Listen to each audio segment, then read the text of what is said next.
I think for me, home is where my family is. Yeah, I think my dad touched on it a bit, and it's something I've always said too, just because it's been said so much in our houses. Home is not a place, it's a feeling, and it's just how you feel, like a place that makes you comfortable, where you feel safe, where you can just relax.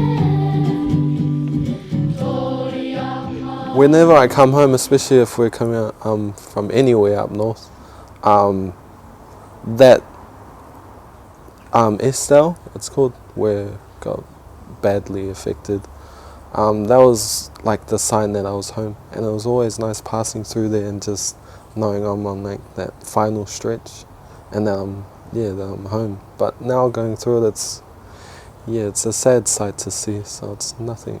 So it's a bit different now passing through there. It's quite sad and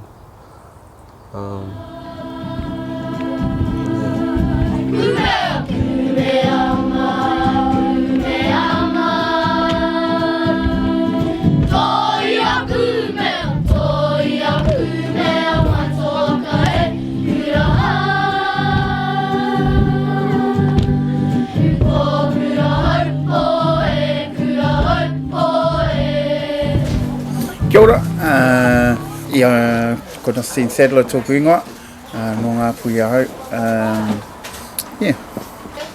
Ko Vanessa Sadler tōku ingoa, no Bridge Pāhau. Home is whānau. Well, Bridge Pā is home for us. Yeah, Bridge Pā is home for us, and it will be probably home for the rest of our lives.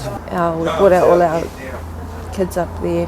They've gone to school there and they know that is home. They go away and then come back, and we'll always be there, and it's just a good place. There's like, a house is not a home, it's a feeling. It's not four walls and a ceiling.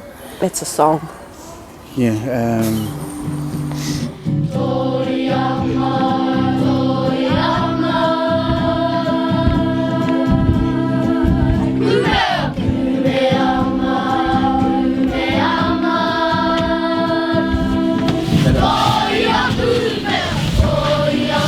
Hello. Kia ora. Kia ora. Kia ora everyone.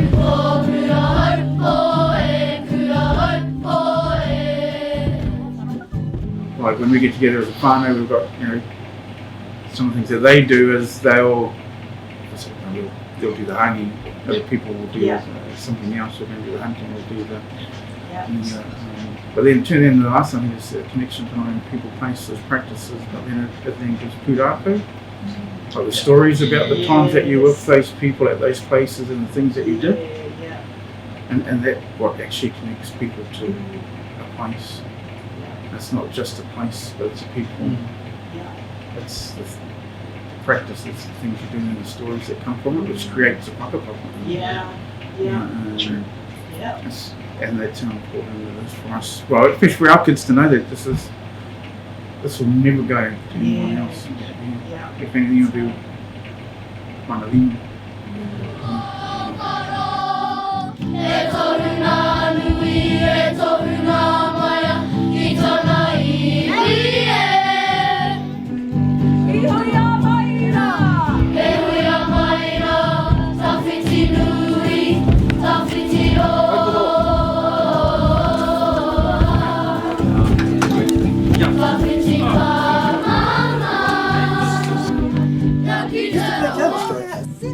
I was the gun at Counter-Strike. I blew my sons out of the water. Home.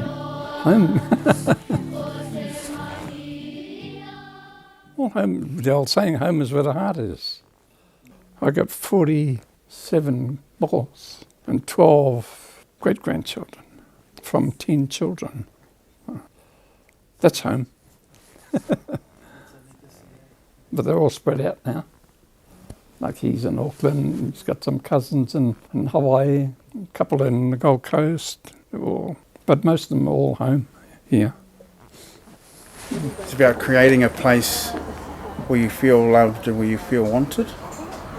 Not necessarily what the surroundings might look like, but that love is felt there, or aroha is felt there.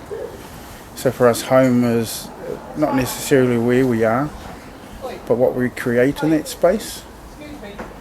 And it's a space of wanting to feel belonged to something that's bigger than themselves.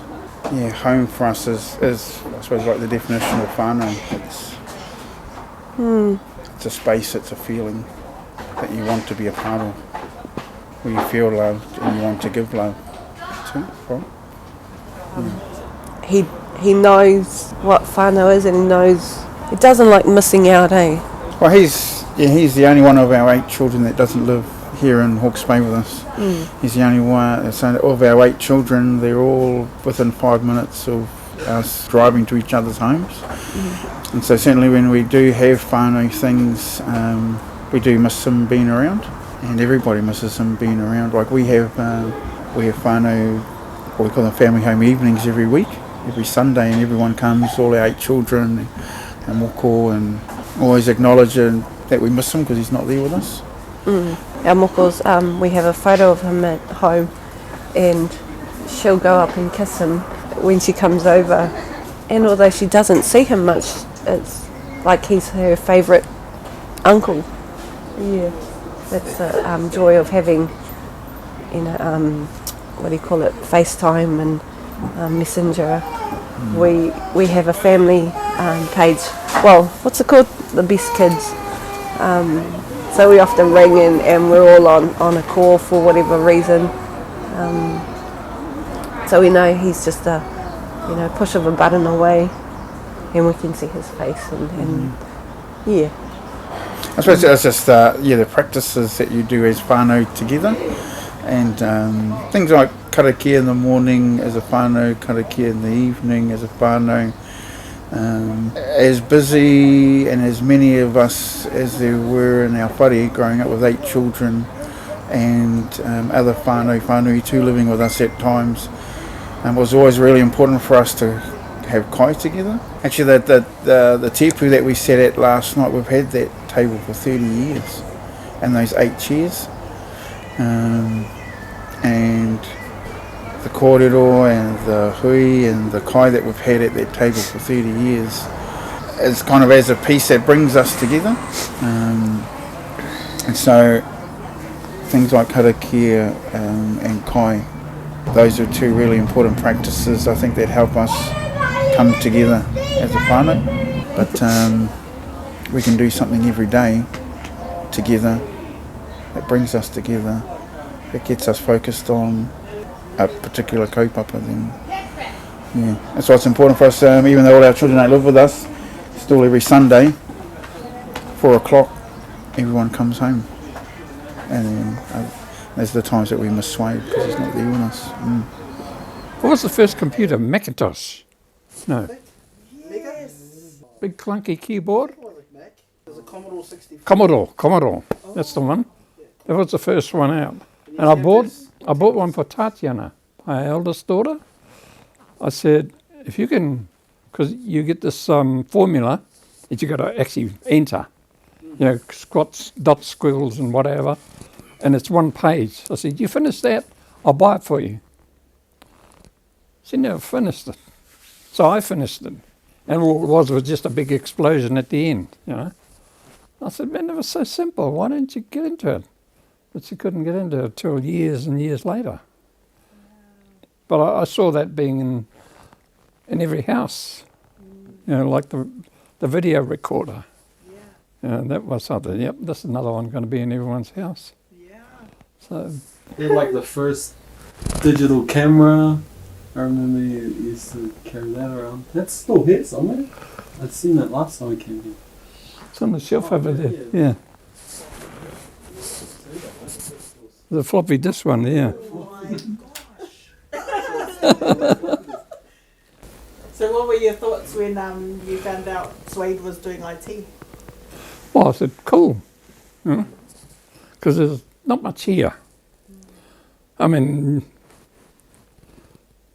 there's not many jobs. You know. What if you get a job, you got to hang on to it? When I found out what he was doing, I thought, cool. You know, keep it up, go for it.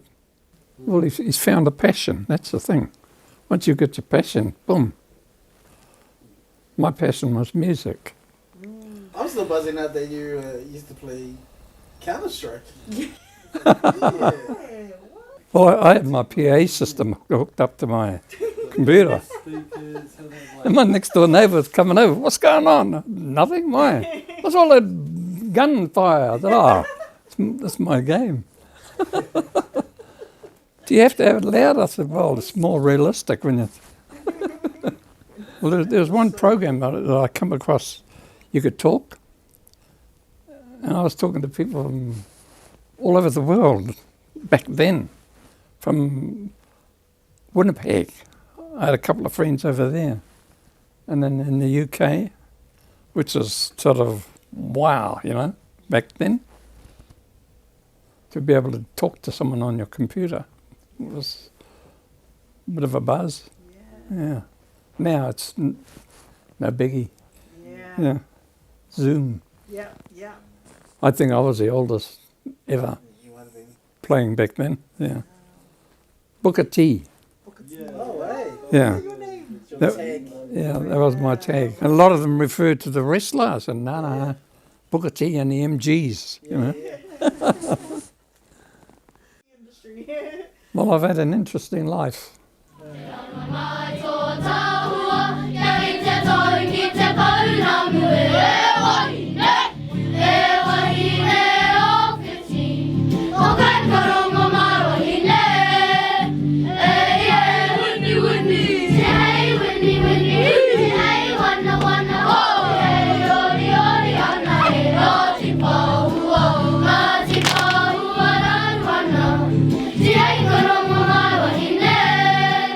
So you said Matariki, Kāinga Hokia is the theme. What is Matariki to you? From what I know and from what I've experienced, it's like it's Māori being innovative. It's how they, and I don't know if it's right but it's just from my perspective of how I see Matariki. But it's what Māori created and set and helped them to do all the things that they needed to do within the year. And they would plant and harvest in certain seasons, and they just learnt from it. And if it didn't work out this year, I'm sure they would have made it better the next year, or how they can improve on it. And we can take that into like a tech perspective and learn from our mistakes. We can implement it, and if our application isn't working, for example, in our game, or if our coding has bugs in it, we can fix it, test it, just trying to make things better, improving on it year by year. Yeah. I think it's not till recently I realized it, but my grandfather was a big role model for me. He had all the new gears, and growing up, he had probably the first computer in Bridgepower, and he'd play Counter-Strike. And this was when I was, 5, 4, 3. I was still in kindergarten, and he had computers, had massive speakers around the whole house. But yeah, he was definitely a big part of why I wanted to get into tech in the first place. Just seeing all the stuff that he had, and wanting to play with it but not being allowed, and then being old enough and I can buy anything I want and play with it. But I love my grandfather. He's definitely a big role model in my life. I think there's a lot of aspects that just fit us as people. We able to thrive in like an IT industry. So it's not like a big transition for us, especially if we grow up with our culture. A lot of it aligns with like the IT in a way. It's not being scared to go out there and try learn new things. It's not, you don't need a math degree to learn coding. You don't need to be the smartest person in the world to know how to create an app. I just feel like I can be myself and still be good, really good at what I do. If you're a problem solver, you'll be alright at coding. As long as if you like to solve problems, you'll be good at coding. Well, I think initially too, because as most teenagers are, they're like into gaming and stuff, and they were forever in their room on games. And I said, the only reason why Spelling wants to get into IT because they can play on his computer all day. And I think that's what it was too around the IT stuff. But given now, I suppose, seeing the journey that he's been on in that industry, and how confident he is around, and the journey that he's taken through that industry, and I suppose too in an industry that's very underrepresented by Māori, certainly is a gateway for other young Māori who want to get involved in the industry. Can maybe look towards him as within his own siblings, within his own whānau, friends, whānau, be able to say, well, actually, well, if that fella can do it, so man, I can, yeah. So our perspective of it is, well, mine has changed from somebody who wanted to maybe go in there because I thought he was going to get into gaming or something, or to now it being a viable career and option for him to seek after something he really enjoys doing. My wife's workspace down at the school there, Vanessa has created an environment where her staff love being at school. They love being together. They love sharing their family lives with each other. They love spending time with each other. You guys, I think just an extension, our workplaces should be an extension of what we do in our own whare. And the way we treat our own whānau members should be the similar way we should treat and deal with our colleagues. And the same way around, we treat our colleagues and expect good relationships with them, and we should be able to mirror that in our own homes too. And not be one person at work and then another person at home. I think too, like sometimes, those nearest and closest to us, like our wives and our children, experience the worst of us. And then in comparison to people in our workspaces see the best of us, when actually that should be the other way around, really. Our children, our wives, our spouses should be experiencing the best of who we are as an individual, and not see the tired, dad that's at home. And so, because I work for Matariki, it's quite a stressful environment, but I've had a practice within my professional role that as I come home, I'm dad or I'm the husband. And sometimes on a heavy day I might stop and just have a karakia on the way home. I'll come home and start getting ready, or leave work at the door when I leave work. Because now I'm going home to be dad, or I'm going home to be the husband. Be the best possibly can be after what might be a real tough day. Yeah, I've always been into tattooing with things and playing around with things and figuring out how they work. I think I touched on it last time, was just helping Māori get into IT as well was another big part of what I want to do. Because growing up, we didn't have like all those kind of things.